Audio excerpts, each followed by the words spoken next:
由国立成功大学闽球运算学院、甲着中华民国爱制造者学习协会合作，共同举办的 AI 机器人书记课程，甲着竞赛的营队，5号上午伫个成大胜利校区万丰馆的演艺厅举行开幕式，包括万丰电子的董事长吴敏球、成大校长沈梦如、美商巨界节能公司的战略长，甲着成大智慧半导体甲应属学院的院长等。这位的师长拢出席，展现对科技应对的重视。在5、6年前，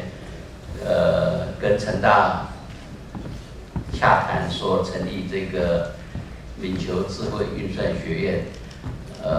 当初的目的之一就是希望能够成立以 computing 为主的一个学院，但是其中一个很重要的一个想法就是如何达到跨院、跨系这样的一个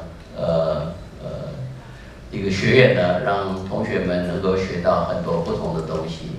我想今天这个，据我了解，除了跨院、跨院以外，还有跨校，然后还有从大学一直到小朋友都来参与机器人。科技来自人性啊。最后还是要回归到政治世界，你要知道你这个东西能不能符合政治世界，好不好用。其实你对人要很敬重、很尊敬。好，所以其实我还是要跟各位小朋友、大朋友讲说，今天我们可以聚集在这里，真的是一个很感恩的心情。好，第二个感恩是说，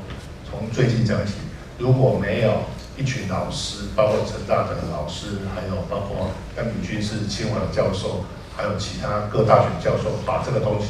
把它堆积起来，很认真去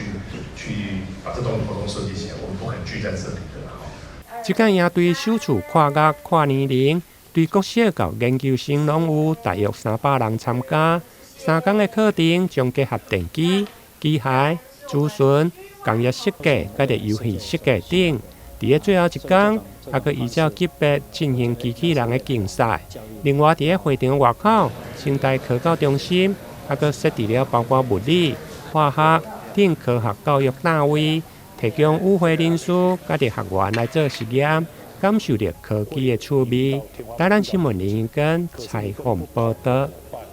喷出来的研究